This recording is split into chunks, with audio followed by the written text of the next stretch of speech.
Bonjour à tous, mon nom est Jean-Philippe et aujourd'hui on va commencer les tutoriels de PHP. Donc la semaine passée on a starté avec JavaScript. Donc ce qu'on va faire c'est qu'on va starter aussi PHP pour, euh, pour faire le back-end puis le front-end ensemble, donc en parallèle. Donc ce qu'on va faire c'est qu'on a besoin de deux programmes. Donc le premier, vous savez peut-être, vous l'avez peut-être déjà installé. Donc c'est un éditeur de texte qui est gratuit par Microsoft. Donc c'est Visual Studio Code. Vous pouvez aussi prendre Notepad++. C'est un très bon éditeur de texte, mais moi je préfère mieux Visual Studio Code. Donc faites juste le télécharger puis l'installer. Ensuite, il faut aller dans le programme, puis pour faire l'installation de quelques extensions. Donc il faut aller en bas ici, là qui a les quatre carrés, et faites juste cliquer PHP. On va installer deux extensions pour que ça nous rende la vie plus facile. Donc le premier c'est licence. Donc ici il faut faire attention parce que vous avez la version qui est la plus récente, le 2.3, puis vous avez le 1.1. Donc moi je vous conseille bien sûr la version la plus récente. Donc faites juste l'installer, puis faites debug aussi. Donc c'est juste ça qu'on va faire pour Visual Studio Code. Ensuite il faut installer notre programme pour notre serveur bien sûr, parce que PHP marche avec les serveurs. Donc faites juste aller dans Google puis écrire exampp. Faites juste le télécharger pour votre système de navigation.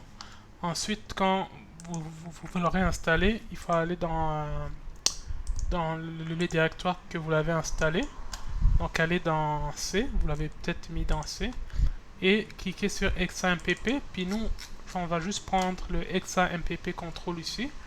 Donc on va cliquer dessus pour activer deux modules de ça. Donc il y a Apache ici, faites start, puis il y a le MySQL aussi pour les bases de données qu'on va créer. Donc faites start aussi. Puis ensuite, moi je vous conseille de faire un lien dans votre bureau. Donc faites juste cliquer ici, puis faites Send to my desktop ou mon bureau en français. Donc faites juste créer un raccourci, je vous conseille. Ensuite, pour accéder à nos bases de données, c'est très simple. Donc faites juste prendre votre navigateur par défaut et on va aller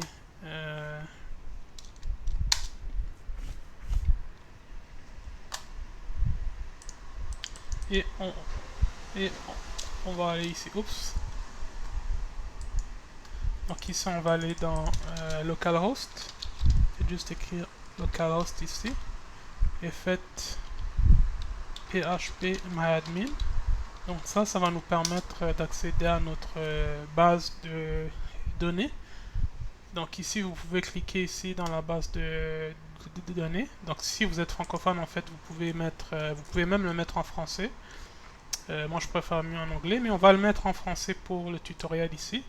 Puis on va aller dans base de données ici.